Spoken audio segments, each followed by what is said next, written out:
আমাদের এই অনুষ্ঠানে এসেছিলেন এবি পার্টির চেয়ারম্যান মুজিবুর রহমান মঞ্জু। তিনি একটা কথা বলছিলেন যে বর্তমানে দেশে যে অবস্থা বিরাজ করছে তাতে বিএনপি, জামাত, এনসিপি, এবি পার্টি সহ কোনো রাজনৈতিক দলের উপরই জনগণের আস্থা তৈরি হচ্ছে না। উনি আরেকটু এগিয়ে গিয়ে বলছেন যে সবারই সমর্থন কমে যাচ্ছে, এমনকি সরকারকেও জনগণ প্রোঅ্যাক্টিভ দেখতে চেয়েছে, কিন্তু সেটাও পায়নি। এর মানে হলো চিত্রটি হতাশাজনক। কি বলবেন? মানে সমর্থন না থাকা বা সবার প্রতি এক ধরনের নেগেটিভ পারসেপশন থাকা আপাত দৃষ্টিতে মনে হয় খুবই ইললজিক্যাল। কারণ কোথাও না কোথাও তো মানুষ মানে কি হয়, মানুষ সবার উপর সন্তুষ্ট হতে হবে না, কিন্তু মানুষ আমার মন্দের ভালো খোঁজে।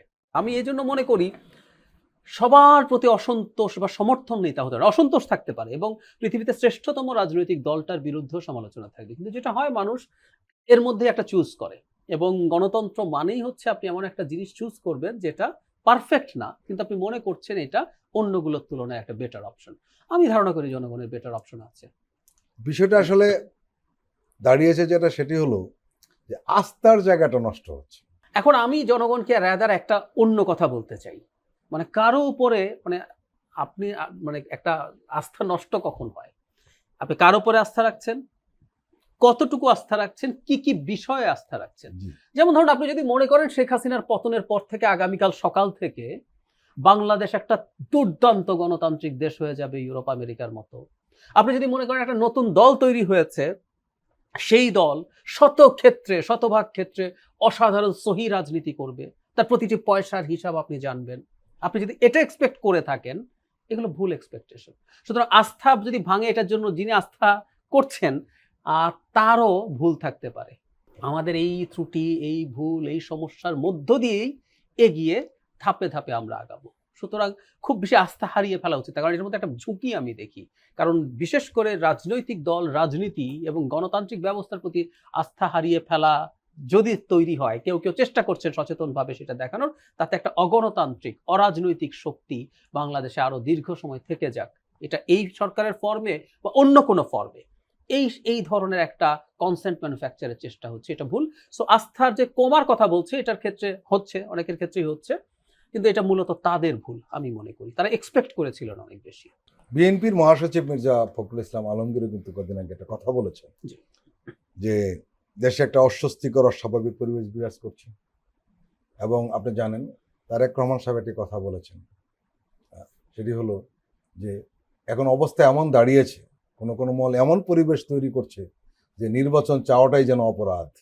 আমি মনে করি কোনো কোনো ক্ষেত্রে ব্যাপারটা এরকম দাঁড়িয়েছে। আমি একটা জিনিস একটু বিশেষ করে যোগ করতে চাই, মানে এক অদ্ভুত ব্যাপার, সেটা হলো ভারত তার নিজস্ব স্ট্র্যাটেজিক হিসেবে সে মনে করেছে একটা নির্বাচন দ্রুত হওয়া দরকার এবং একটা নির্বাচিত সরকারের সাথেই তারা ডিল করবে। তার যুক্তিটা মোটা দাগে এরকম, আমি ভারতের মিডিয়াতে দেখলাম যতটুকু। একটা হলো একটা ওরা বলে না ডক্টর ইউনূসের সরকারের সাথে তাদের সম্পর্ক খুব খারাপ হয়ে গেছে, এটা হওয়ারই কথা ছিল। শেখ হাসিনার ইমিডিয়েটলি আফটার উনি এসছেন, সো যাবতীয় ঝড়ঝাপটা এখানে গেছে। নাম্বার 2 হচ্ছে তারা যেটা বলেন, এই সরকার আসলে ঠিক কে সরকার, মানে একটা সরকার আছে, এখানে তাদের ভাষ্য মতে এখানে স্টুডেন্টদের ইনফ্লুয়েন্স আছে, অন্য মানুষজনেরও ইনফ্লুয়েন্স আছে, সেনাবাহিনীও ঠিক আমাদের টিপিক্যাল সময় সেনাবাহিনী যেমন, এটা সামরিক সরকার না, কিন্তু সেনাবাহিনীরও এক ধরনের একটা ডিফারেন্ট এন্টিটির মতো আছে। যেমন ধরুন আমাদের সেনাপ্রধান বলছেন প্রথম রয়টার্সে, আমরা ডক্টর ইউনূসের সরকারকে 18 মাসের মধ্যে নির্বাচন করার জন্য সাহায্য করব। আসলে এটা সরকারের অংশ, উনি এটা বলার কথা না। সো তারা তাদের কারণে চাইছে। এখন যেটা হয়েছে, অন্য সবকিছু বাদ দেন, আপনি যখন নির্বাচনের কথা বলছেন, ভারতীয় দালাল এই ট্যাগও আপনার কপালে জুটতে পারে। মানে একটা মানে বিএনপির জন্য এটা একটা এক ধরনের মর্মান্তিকই ব্যাপার। শেখ হাসিনার সময়ও তারা নির্বাচন চেয়ে বিপদে পড়েছে এবং এখনো তারা নির্বাচন চেয়ে এক ধরনের বিপদে পড়ছে। কারণ হলো নির্বাচনকে আরো অনেকগুলো ফ্যাক্টরের সাথে যোগ করা হচ্ছে এবং বিশেষ করে নির্বাচন চাওয়াটাকে কেউ কেউ ওই ধরনের জায়গায় নিয়ে যাওয়ার চেষ্টা করছেন।